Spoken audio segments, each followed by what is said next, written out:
कि ये जो नारा लगाया जा रहा है कि 400 पार 400 पार, इन विपक्ष बोल रहे हैं कि 300 भी नहीं जाने वाला है, क्या कहिएगा? देखिए, विपक्ष है कहाँ। सबसे पवन जी एक अच्छे कलाकार हो सकते हैं, पवन जी एक अच्छे सिंगर हो सकते हैं, और हमारा किसी से व्यक्तिगत द्वेष तो होता नहीं है पार्टी का। जिन लोगों ने शासन किया है उनके मुंह पर लालू जी जो अलकतरा चोरी किए थे वही अलकतरा, जो सनातन का विरोध करता हो, सनातन को डेंगू मलेरिया बताता हो, तो 400 पार का लक्ष्य क्यों नहीं? आज दुनिया में कुछ भी ऐसा नहीं है जो नरेंद्र मोदी जी की मर्जी के बगैर होता हो। दुनिया की बात कर रहा हूँ, वैश्विक फलक पे। नरेंद्र मोदी जी कौन? तो गरीब के बेटे, ओबीसी के बेटे, SC ST के बेटे, आदिवासियों के बेटे। किसी के पूछने से, किसी के बताने से भारतीय जनता पार्टी काम नहीं करती है। भारतीय जनता पार्टी उचित समय पे उचित कार्यवाही करती है। नमस्कार दोस्तों, देखिए अभी हम भाजपा कार्यालय में हैं और मेरे बगल में देख सकते हैं कि भाजपा के प्रवक्ता सुमित शशांक जी। चलिए इनसे जानने का प्रयास करते हैं कि ये जो नारा लगाया जा रहा है कि 400 पार 400 पार, इन विपक्ष बोल रहे हैं कि 300 भी नहीं जाने वाला है, क्या कहिएगा? देखिए, विपक्ष है कहाँ। सबसे पहले तो ये देखना है, विगत 10 वर्षों में विपक्ष जो है वो समाप्त हो चुका है। और विपक्ष में जब राहुल गांधी जैसा नेता हो तो 400 पार क्यों नहीं? विपक्ष में राहुल गांधी के अलावा आप देखेंगे उदयनिधि स्टालिन जैसा व्यक्ति हो जो सनातन का विरोध करता हो, सनातन को डेंगू मलेरिया बताता हो, तो 400 पार का लक्ष्य क्यों नहीं? प्रोफेसर चंद्रशेखर जैसा व्यक्ति अगर हो विपक्ष में और लालू जी जैसा चारा घोटालेबाज हो तो 400 पार का लक्ष्य क्यों नहीं? सर एक और सवाल है कि पवन सिंह के बारे में जो अभी चल रहा है, आज ही लेटर आया है, उनको निष्कासित कर दिया गया भाजपा के द्वारा में, पहले क्यों नहीं किया गया?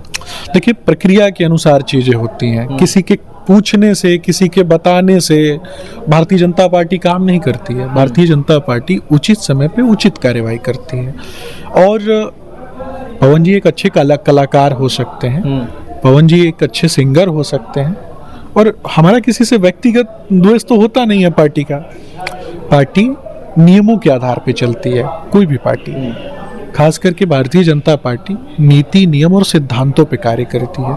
हमारे सिद्धांत है कि पार्टी में जो नियम बनाए गए हैं उन नियमों के अनुसार, गठबंधन धर्म के अनुसार पार्टी कार्य करती है, और वहां से हमारे प्रत्याशी कोई और हैं।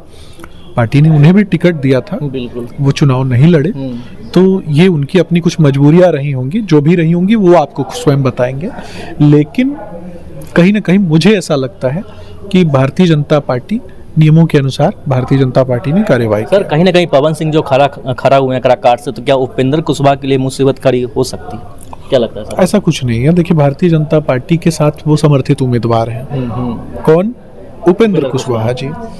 तो उपेंद्र कुशवाहा जी भारतीय जनता पार्टी के यशस्वी नेता आदरणीय प्रधानमंत्री नरेंद्र मोदी जी उनके लिए प्रचार कर रहे हैं जी। और भारतीय जनता पार्टी का पूरा तंत्र उनके लिए प्रचार कर रहा है।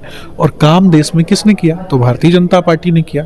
समाज के अंतिम पायदान पे बैठा हुआ जो व्यक्ति है, जो कभी सपने नहीं देखता था, उसने सपना देखना शुरू किया। किसके नेतृत्व में? तो नरेंद्र मोदी जी के नेतृत्व में। उसके सपने जीवंत हुए किसके नेतृत्व में? तो नरेंद्र मोदी जी के नेतृत्व में। उसके बच्चे पढ़ाई लिखाई करना प्रारंभ किए किसके नेतृत्व में? तो नरेंद्र मोदी जी के नेतृत्व में। मिड डे मील योजना के माध्यम से उनको भी भोजन प्राप्त होता था, उनको भी कुपोषण की दर से बाहर निकालने का काम किया गया।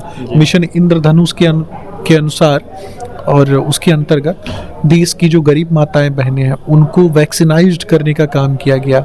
ग्रामीण क्षेत्र की जो चीजें हैं जिनको कौड़ियों के भाव लोग खरीदते थे, उन चीजों को GI टैग दे करके उनके मूल्य को भी बढ़ा दिया गया।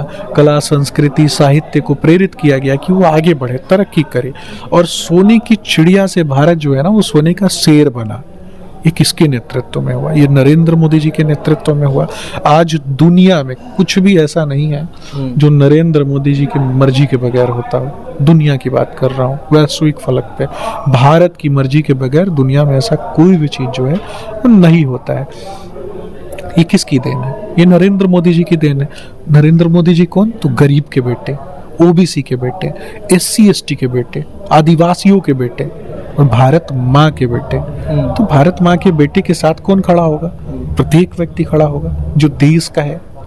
देश को माँ मानने वाला प्रत्येक व्यक्ति खड़ा होगा। माँ के सम्मान के लिए प्रत्येक व्यक्ति खड़ा है। उस माँ के सम्मान के लिए जिसका झंडा आज चांद पे लहरा रहा है, जिसका झंडा मंगल पे लहरा रहा है। विदेशों में भी बहुत चर्चाएं होती है। बिल्कुल बिल्कुल।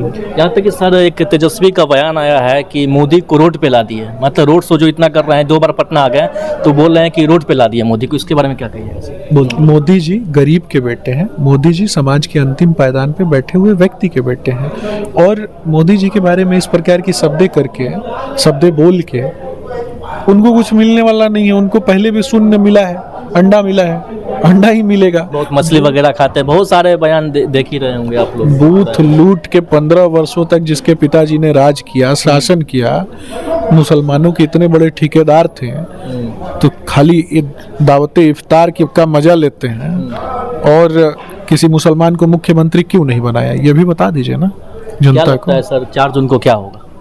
400 पार होगा, 400 पार होगा, ये सेवा के लिए, पूरा गारंटी है। ये सेवा के लिए होगा, शासन के लिए नहीं होगा।